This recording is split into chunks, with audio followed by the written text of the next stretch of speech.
चंद्रपुर नाम का एक गांव था। उस गांव में एक गरीब परिवार रहता था। बंडू के 2 बच्चे और उसकी पत्नी। उनके घर में खाने को कुछ नहीं था।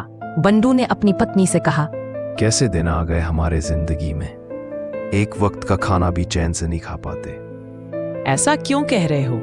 थोड़ा कुछ तो कमा रहे हैं ना, खाने लायक तो कमा ही रहे हैं, और जो है उसी में संतुष्ट रहना चाहिए।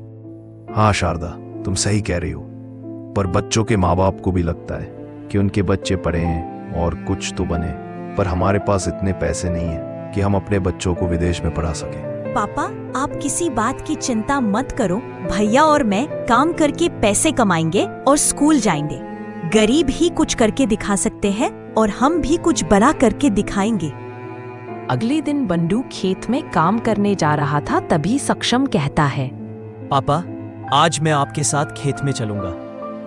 नहीं बेटा, हमें सारा दिन खेत में काम करना पड़ता है, धूप बहुत तेज है, तुम यही रहो, मैं अकेला जाऊंगा। नहीं पापा, मैं आपके साथ चलूंगा। माँ, पापा से कहो ना। बेटा, खेतों में बहुत गर्मी है, तुम घर का काम ही करो। चलो पापा, मैं भी चलता हूँ। चलो बेटा। बंडू और सक्षम खेत की ओर चलने लगते हैं। थोड़ा आगे जाने पर गांव का एक व्यक्ति कहता है, क्या बात है बुरे, अब काम नहीं कर सकते तो बेटे को खेत में लेकर जा रहा है।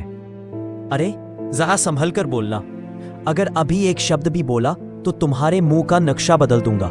बेटा, कोई भी ऐसी बात नहीं करनी चाहिए, भगवान ऐसा करने वालों को कभी माफ नहीं करते। तुम किसी से झगड़ा करके अपने पाप क्यों बढ़ाते हो? चुप बुरे, मुझे मत सिखा, कोई भगवान नहीं है, जाकर खेत में काम कर। चलो बेटा। चलते चलते सक्षम बंडू से कहता है, पापा, वो व्यक्ति इतनी देर से बोल रहा था, आपने कुछ क्यों नहीं कहा? सक्षम पुत्र, हम तो गरीब हैं, भले ही उस व्यक्ति ने कुछ कहा हो, वह व्यक्ति तो अपना कर्म कर रहा है और कर्म का फल तो सबको भोगना ही पड़ता है। कुछ देर बाद बंडू और सक्षम खेत में पहुंच जाते हैं।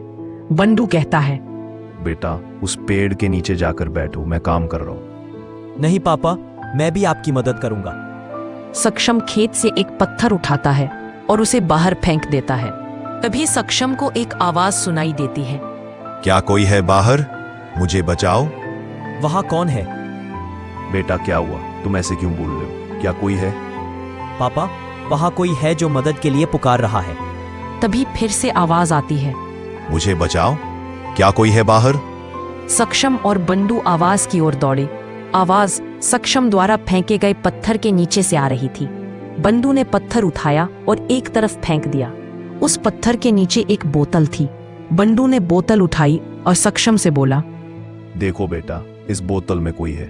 तुम कौन हो सब, और इतनी छोटी सी बोतल में कैसे? कुछ देर बाद बोतल वाला व्यक्ति बाहर आया और बोला, बहुत बहुत शुक्रिया, तुमने मुझे बचा लिया।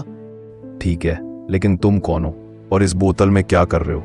मैं सुरभि गांव का राजा हूं और मुझे इस बोतल में कैद होने का श्राप मिला है। हाँ, लेकिन क्यों? क्या हुआ? मुझे विस्तार से बताओ। मैं सुरभि गांव का राजा था और मुझे राजा होने का बहुत घमंड था। मैं गरीबों को बिना वजह मार देता था। तो एक दिन एक गरीब व्यक्ति मेरे पास शरण मांगने आया। सरकार, क्या आप मुझे एक दिन के लिए रहने के लिए यह जगह देंगे? तुम्हारी हिम्मत कैसे हुई मुझसे जगह मांगने की?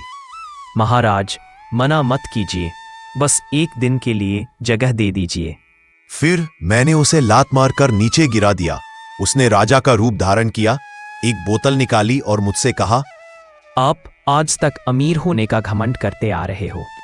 मैं आज तुम्हें श्राप देता हूं कि जिस दम पर तुम इतने अहंकार से अपना जीवन दांव पर लगा रहे हो, वह सब नष्ट हो जाएगा और तुम अनंत वर्षों तक इस बोतल में कैद रहोगे। मैं पिछले 100 सालों से इस बोतल में कैद हूं।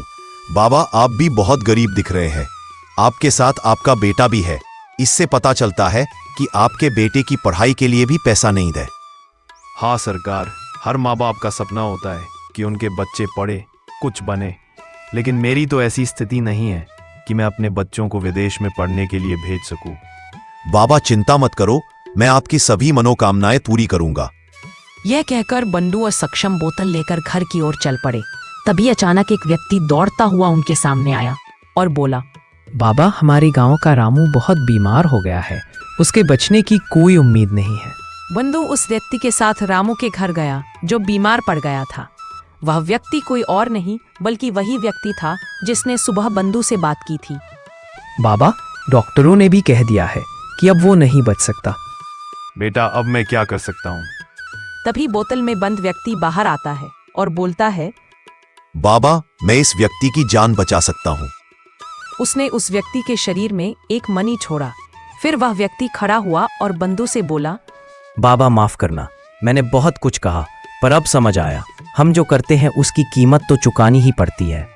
कुछ दिन ऐसे ही बीते। बंधु के बच्चे शहर में पढ़ाई करने निकल गए। बंधु के घर की स्थिति सुधर गई। बाद में सरकार को भी बोतल से मुक्ति मिल गई। इस कहानी से आपको यही शिक्षा मिलती है कि कभी किसी को दुख नहीं पहुंचाना चाहिए।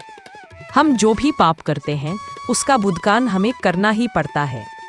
इस कहानी से बहुत कुछ सीखने को मिलता है। ये कहानी आपको कैसी लगी कमेंट में बताइए और वीडियो को लाइक कीजिए और ऐसी ही और कहानियाँ देखने के लिए हमारे चैनल को सब्सक्राइब जरूर कीजिए। धन्यवाद।